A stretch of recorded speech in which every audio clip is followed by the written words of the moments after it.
Guys what's up, welcome back to my channel my sparkling story.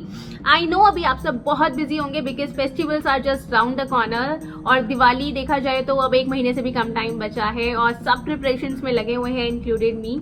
मैंने भी आज से घर की ऑफिशियल दिवाली वाली सफाइयाँ शुरू कर दी हैं बिकॉज मेरे घर में जो रेनोवेशन वर्क चल रहा था वो 80% कंप्लीट हो चुका है और 20% अभी भी बचा है एंड आई होप कि वो नेक्स्ट अपकमिंग वीक में पूरा हो जाए।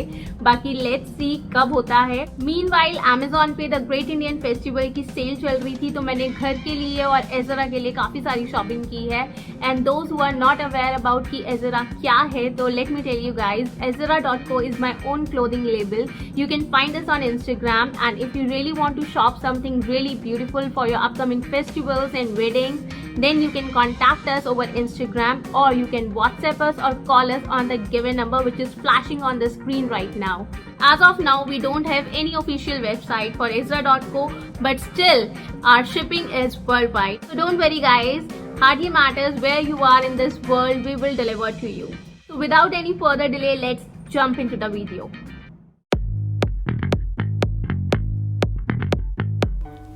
हेल्थ ऑलवेज कम्स फर्स्ट, तो सबसे पहले हेल्थ का ध्यान रखना है, बाकी काम सारे बाद में होंगे। हेल्थ ठीक होगी तो काम अपने आप होते जाएंगे।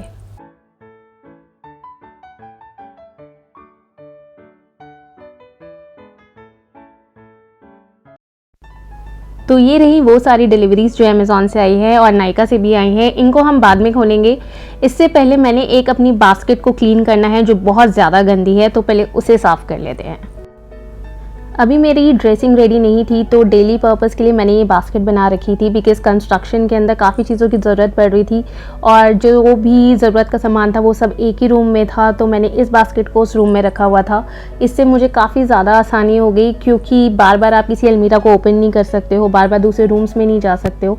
तो ओवरऑल ये मेरी बास्केट मेरी यूटिलिटी बास्केट थी जो बहुत ज़्यादा हेल्पफुल थी। हर चीज़ पर बेशुमार डस्ट आई थी, डस्ट की दूर दूर तक कोई कमी नहीं थी। थैंक गॉड ये सब कुछ ओपन नहीं था वरना सब चीज़ें ख़राब हो जाती। ये बायोटिक का सनस्क्रीन है लेकिन मैं इससे इतना ज़्यादा खुश नहीं हूँ, इसलिए अब मैंने रिसेंटली एक नया सनस्क्रीन ऑर्डर करा है। ये काफ़ी ज़्यादा पैची लुक दे देता है फेस को, बट मेरे पास और कोई ऑप्शन नहीं था, इसलिए घर में भी यूज़ करना ज़रूरी होता है तो मैं इसी को यूज़ कर रही थी। मैं कितने भी हाई एंड प्रोडक्ट्स रख लूँ लेकिन मुझे फेस के लिए ग्लिसरीन और प्योर एलोवेरा जेल चाहिए होता है। इन दोनों को मिक्स करने पे फेस पे अप्लाई करने से जो रियल ग्लो आता है वो और किसी चीज़ से नहीं आता। इंस्टेंट हाइड्रेट भी हो जाता है, मॉइस्चराइज भी हो जाता है और ओवरऑल बहुत ज़्यादा अच्छा इफेक्ट आता है। मैंने अपने पास फेस मिस्ट भी रखे हुए थे लेकिन डस्ट इतना था, काम इतना ज़्यादा हो रहा था कि इस टाइम फेस बिल्कुल भी स्मूथ नहीं है। पिंपल्स और छोटे छोटे एक्ने वगैरह सब हैं।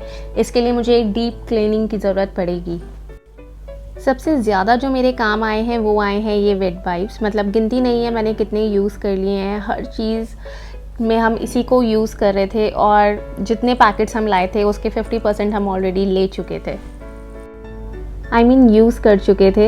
ये हेयर क्रीम है जो हेयर के लिए काफ़ी हद तक यूज़ में आई क्योंकि हेयर काफ़ी ज़्यादा अनऑर्गेनाइज लग रहे थे डस्ट की वजह से, और कहीं भी जाना होता था या फिर खुद को भी अगर मैं शीशे में देख रही थी तो मुझे इसकी ज़रूरत पड़ रही थी।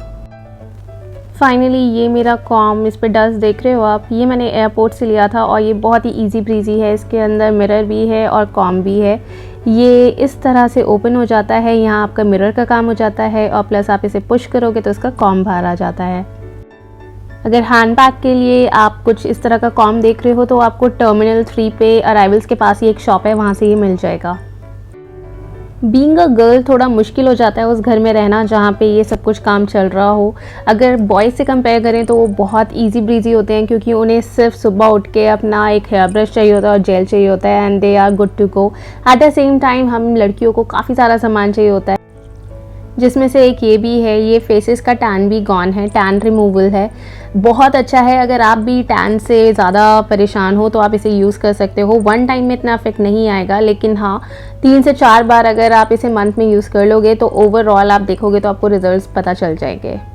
जैसे मैंने बताया वेट वाइप्स और बहुत सारे वेट वाइप्स। मैंने लास्ट हेयर कलर फरवरी में कराया था, उसके बाद से मैंने रूट टचअप भी नहीं कराया है। तब से मैं ये लॉरियल का मैजिक रीटच यूज़ कर रही हूँ। जब भी मुझे लगता है कि ग्रे हेयर ज़्यादा विजिबल हैं तो ये ब्राउन टोन में है और इसका एक स्प्रे आपको गुड टू गो वाली सिचुएशन में ले आता है, सो इट्स रियली गुड। इसको यूज़ करने के बाद सिर्फ इसका एक डिसएडवांटेज है कि हेयर फॉल बहुत ज़्यादा होता है, तो अगर बहुत अर्जेंसी है और ग्रे हेयर काफ़ी ज़्यादा विजिबल है तो ही आप इसे यूज़ करें, वरना इसे अवॉइड भी कर सकते हैं। Panty liners are must for daily wear, इसके बिना हाइजीन मेंटेन करना मेरे लिए नेक्स्ट टू इम्पॉसिबल है। देन दिस शैम्पू, मुझे हैंड वॉश की ज़रूरत पड़ रही थी तो मैंने शैम्पू को सेफर साइड रख लिया था। हर चीज़ का कहीं ना कहीं यूज़ आ रहा था और सबसे कमाल की बात यही थी। Now one of the most important thing is here, ये बॉडी टेप है हाउस ऑफ ब्यूटी से। मैंने भी थोड़े टाइम पहले एक क्रॉप टॉप वेयर किया था, सो उसके नीचे मैंने इसी टेप को यूज़ किया था। ये काफ़ी इजी है वेयर करने में भी, प्लस इसका रिजल्ट भी काफ़ी अच्छा है, but at the same time this is very expensive. एक टेप समवेयर 700 रुपीज़ की आती है और मेरे लिए मुझे ऐसा लगा कि मैंने इसको 70 to 80% यूज़ कर लिया है और सिर्फ 20% बची है, so it's very expensive. Rest is your choice, if you want to purchase it so you can.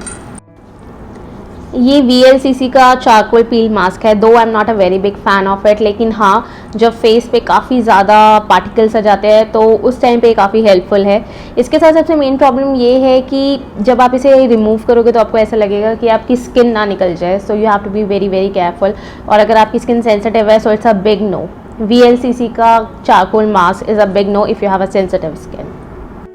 अभी तक रूम फ्रेशनर्स और अरोमा ऑयल्स की हमने शॉपिंग नहीं की थी, तो ये कुछ परफ्यूम्स है जो मैंने मार्केट से ले लिए थे और इसे मैं as a home fragrance use कर रही थी। Again the most important thing is disposable bags for sanitary napkins, इसके बिना so I just can't survive. Hygiene is just like my first priority, so I always keep this things in my mind. So हो गई कुछ basic cleaning इस basket की, ये करना भी ज़रूरी था। अब जो पार्सल्स आए हैं उसे भी ओपन कर लेते हैं।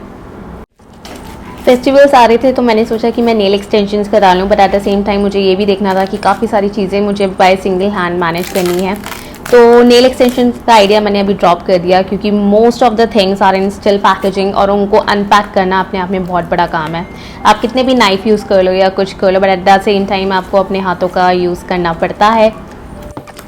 घर में फर्नीचर आने के बाद से चीज़ें थोड़ी हैंडी हुई हैं कि कम से कम वो सामने दिख रही हैं। इससे पहले तो सब कुछ एक रूम में एज अ स्टोर रूम रखा हुआ था, अब धीरे धीरे सारी चीज़ें सेट हो रही हैं and I am quite happy about it. ये मैंने ओपन तो कर लिया है out of excitement, but I don't know whether I will be able to fix it और नॉट। मुझे इसके लिए अक्षत की हेल्प चाहिए होगी, बट ठीक है, आप इसे ओपन करके साइड में रखेंगे। वैसे मैं आपको दिखा देती हूँ कि इसके अंदर है क्या।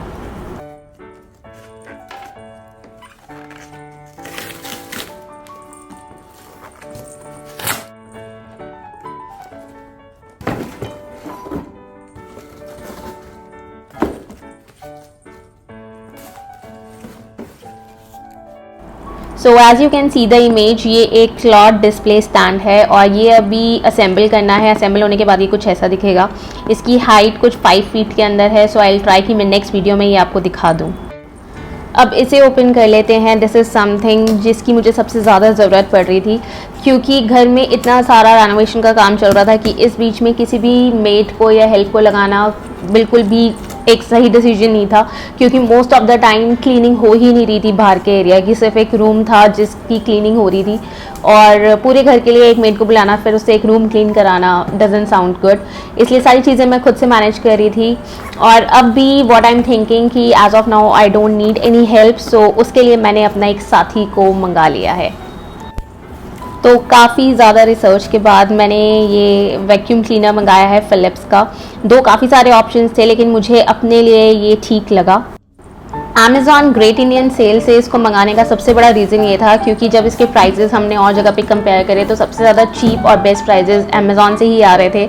डिलीवरी में भी ज़्यादा टाइम नहीं लगा, विद इन लाइक 5 और 6 डेज़ ये हमारे पास आ गया था। अगर मैं प्राइस कंपेयर करूं अमेज़ॉन से और शोरूम प्राइजेस में, तो समवेयर 600 रुपीज़ का डिफरेंस आ रहा था, which is a like quite good difference. 600 rupees extra पे करने की क्या ज़रूरत है जब वही चीज़ सेम आपको ऑनलाइन और घर बैठे मिल रही है। तो अब मैंने इसे ओपन तो कर लिया है, लेकिन इसको अटैच वगैरह मैं सब अक्षत की हेल्प से ही करूँगी, because I am not into tech at all. मुझे ये सारी चीज़ें बिल्कुल समझ नहीं आती हैं, सो अक्षत की हेल्प ले लेते हैं।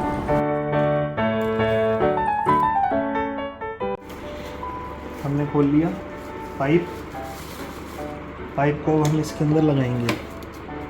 ये क्लिक वाला है, ये एज इट इज़ इसके अंदर लग जाएगा। ये फिक्स है अब?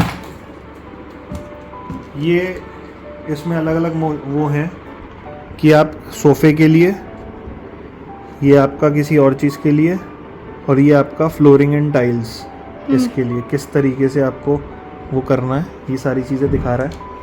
प्लस ये भी आगे पीछे हो जाता है, क्लीनिंग करनी हो तो उसके लिए।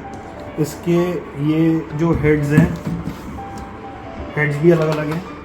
एक ये नॉर्मल आपके कर्टन्स के लिए होगा शायद, बाकी एग्जैक्टली तो हमें इसके सिंबल्स को मैनुअल में से देखना पड़ेगा। फ्लोर के लिए और कारपेट के लिए है, ये फ्लोर एंड कारपेट के लिए ये है। और ये इसका एक टर्बो ब्रश है। टर्बो ब्रश में अंदर ये घूमने वाले, रोटेट होने वाले ऐसे ब्रिसल्स लगे हुए हैं, तो शायद मुझे लगता है कि किसी भी चीज़ पे चलाएंगे तो ये अंदर से ऐसे घूमेगा और प्रॉपरली इसका सक्शन कंप्लीट करेगा। डन। पहले एसी को क्लीन करके देखें एक बार। एसी के लिए कौन सा यूज़ करना पड़ेगा? ये वाला सबसे बेस्ट है। इसमें एक बहुत अच्छा फीचर है, इसको जैसे हमने ये पूरा इसकी कॉर्ड निकल आएगी, प्लस इसकी कॉर्ड के लिए ये बटन है, हम इसको दबाते हैं तो ये कॉर्ड अपने आप ऑटोमेटिकली वापस चली जाती है। दोबारा दिखाता हूँ, ये ऐसे कॉर्ड पूरी बाहर आ गई और ये दबाते ही ये इजीली अंदर चली जाती है। इसका एक और बेस्ट पार्ट है, ये नया मॉडल है जो मैंने रिव्यूज़ में देखा था, उसके अंदर पावर सॉकेट था। तो हर बार पॉसिबल नहीं होता कि आपके हर रूम में हर जगह पे पावर सॉकेट हो, तो इस वजह से लोगों के कमेंट्स ये थे कि हमें इसके साथ एक पावर सॉकेट वाली एक्सटेंशन कॉर्ड हर जगह लेके घूमनी पड़ती थी। बट मुझे लगता है फिलिप्स ने इसमें बहुत अच्छा काम किया है। जैसे हमारे बेडरूम में ही पावर सॉकेट नहीं है। एग्जैक्टली, लोगों के रिव्यूज़ से उन्होंने इस सॉकेट को नॉर्मल सॉकेट कर दिया। अब इससे और ज़्यादा इजी हो गया ये, ताकि ये हर रूम में इजीली हम इसको लगा सकते हैं। मतलब ये एक अपडेट है और this is a very nice update. मतलब we made a right choice. Exactly, बाकी तो यूज़ करके पता लगेगा। चलो स्टार्ट करते हैं। जब से कारपेंटर्स गए थे तब से लिविंग एरिया का एसी ऑन नहीं हुआ था, क्योंकि हमें पता था कि एसी के अंदर डस्ट है और अगर हम एसी ऑन करते हैं तो उसका जो सारा डस्ट है वो फिर से स्प्रेड हो जाएगा और फिर उसे साफ़ करना नेक्स्ट टू इम्पॉसिबल था हमारे लिए। और सोफ़ा वगैरह सब आ गए थे तो वो सारी चीज़ें ख़राब हो जाती, इसलिए हमने थोड़ा वेट किया और पहले पेशेंटली इसे क्लीन करा, देन एंड ओनली हमने अपना एसी ऑन करा। And see amount of dust, कितना ज़्यादा डस्ट निकला है। आई होप ये वीडियो आप सबने इन्जॉय की हो। See you all in my next video. Till then be safe, be happy, bye bye.